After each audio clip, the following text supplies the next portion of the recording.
Ayun guys, pagpabalik na kami ng Laguna. Kaya nag-assemble na kami.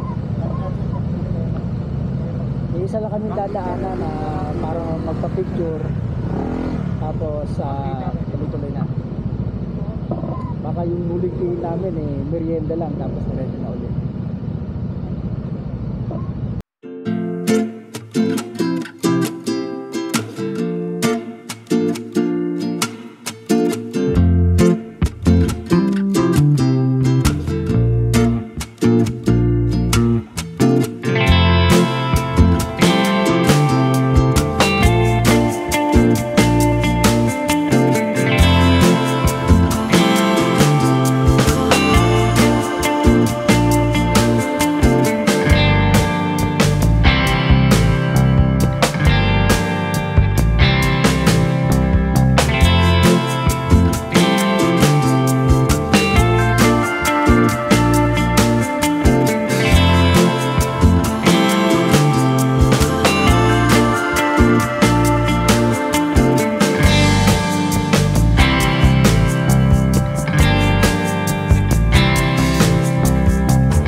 Ayan guys, bumili lang kami dito ng sibuyas dito sa Medyo Baldon, kung saan kami tumigil kahapon.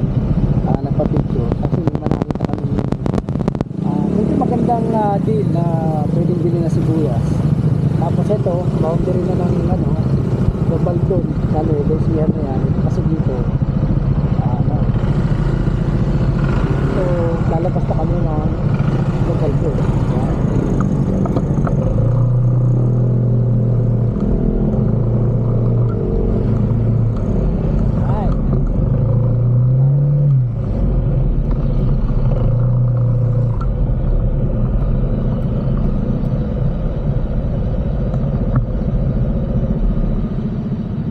Shout out kay Tatay Pete.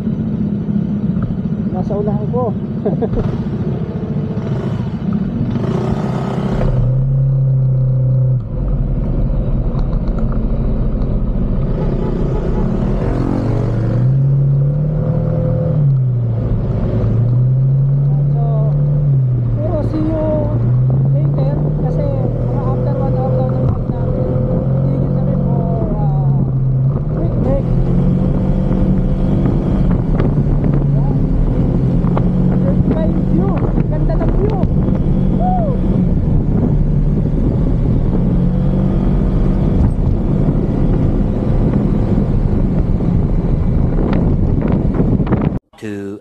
Later.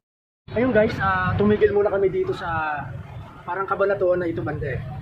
So yan, clean fuel. Tawag nito. Yung mga kasama kami na nahiwalay. Ito na sila Yung mga nahiwalay na kasama namin Sumurkat kasi kami Sa mundo kami dumaan. Ito lang pakita nyo sila. Hoy, merienda muna. Yung magpapagas, pwede magpagas. Ayan, ang dami rin dami tingnan ka. Ang dami nang nahiwalay. So yan, quick break lang naman kami dito.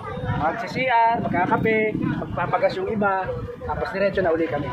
So, ang expected time namin siguro arrival around 10 ano?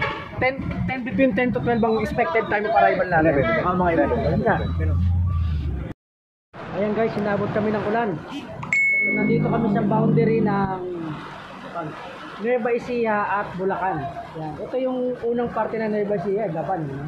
So itong pagpasok namin dito, San Miguel ata ito, Bulacan. San Miguel, Bulacan to, no? Gapan. Ayun ang Gapan na yung kabila. Sumunod tayo Marco eh.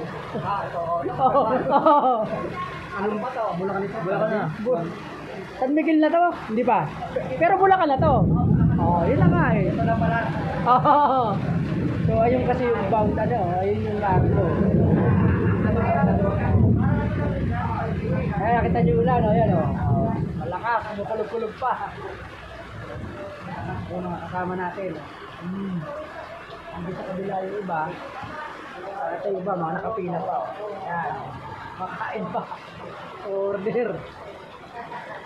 Kami, kasi ako yung naunang pumila, kaya tapos na.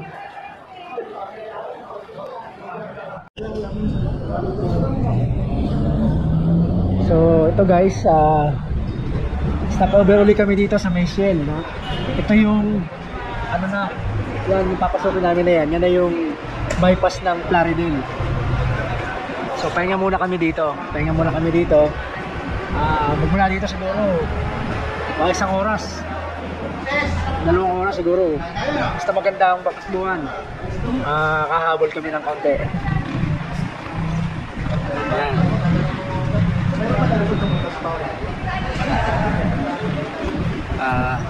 Kami naman kumain na kasi doon sa pinagpahingahan namin kanina dahil nga umuulan. Ito parang rest day, quick rest lang to siguro. Regroup, tapos yung mga mag-CCR, tapos magbabakbaka na naman. Sana wala nang ulan dyan para mabidyoan natin. So ayan guys, tutuloy na kami sa biyahe namin. Ito, mag-assemble lang ulit kami. So kasi meron kaming group 1 at group 2. So kasama ako dun sa group 1. Dito kami dadaan ngayon sa Plaridel bypass. Yan. Itong pakaliwa, yan yung bypass. Kasi kung tutusin, pwede rin sa diretso, kaya lang mga bayan-bayan yan dyan. So at this point, halos kompleto pa kami kasi maghihiwa-hiwalay kami. Mag-uumpisa na kami magbawas ng bilang pagdating sa San Pedro. Kasi may mga taga San Pedro na eh. Tapos noon, habang umuusat, nababawas kasi pagdaan ng mga taga Binyan, so mga taga Binyan hanggang doon na lang. Ang Tarusa, ganun din. Kaya naman sila. Ito, kasama ko to sa Kabuya, si Kapabel. Asa na si Elite? Doon ako susunod, Elite. Ayan, dito tayo sa title lead.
Dito na kami sa may ano no, Osmeña Highway.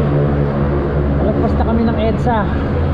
So, tutumbukin na lang namin to, tapos Magallanes, tapos East Service Road. Ayun, diretso na. Mag-uumpisa na kami mag-iwahiwalay. Ayan yung grupo.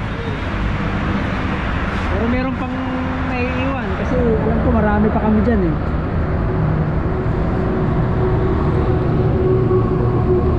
So malapit na tayo.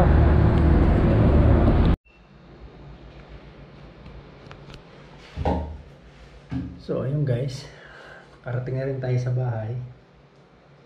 So ayan, alas 3 na. Alas 3 na tayo nakarating. So yung nangyari kasi, inaabutan kami ng ulan, tapos patigil-tigil kami. Kaya ganitong oras na kami nakarating. So yun lang guys, kita-kita na lang ulit tayo sa susunod na video. Salamat nga pala sa panonood. Bye bye.